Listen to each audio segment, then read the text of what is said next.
বোন, তুই এত সকালে সকালে কোথায় যাচ্ছিস রে? বোন বলতেছে, ভাই আমি একটু ঘুরতে যাব রে, তুই যাবি আমার সাথে? ভাই আবার বলতেছে, না রে বোন, আমি যাব না, বাবা আমার দেখলে বকবে। যদি তুই যাস তাইলে যা, আমি যেতে পারবো না। বোন আবার বলতেছে, আমায় যেতে হবে রে, আমি স্কুল থেকে ফেরার পথে আমার বান্ধবীদের বলছি ওরা সহ আমরা সাবিনা পার্কে ঘুরতে যাব। তোকে বললাম তুই চল, তুই কি আমার সঙ্গে যাবি?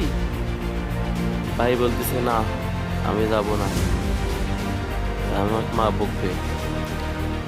বোন বলতেছে, তাইলে তুই থাক, আমি যাই, আমাকে কিছু টাকা দিবি, আমি যাব।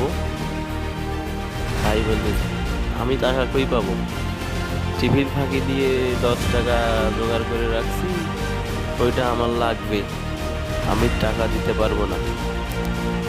বোন বলতেছে, ঠিক আছে, তুই টাকা না দিলে কি আর করা যাবে, আমার ব্যাগে টাকা আছে, তোর লাগবে না, যা।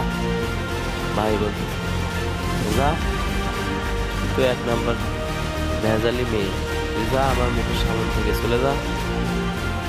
বোন বলতেছে, ঠিক আছে আমি চলে যাব, তোর সামনে আর থাকবো না, তুই বাবা মাকে বলে দিবি তো?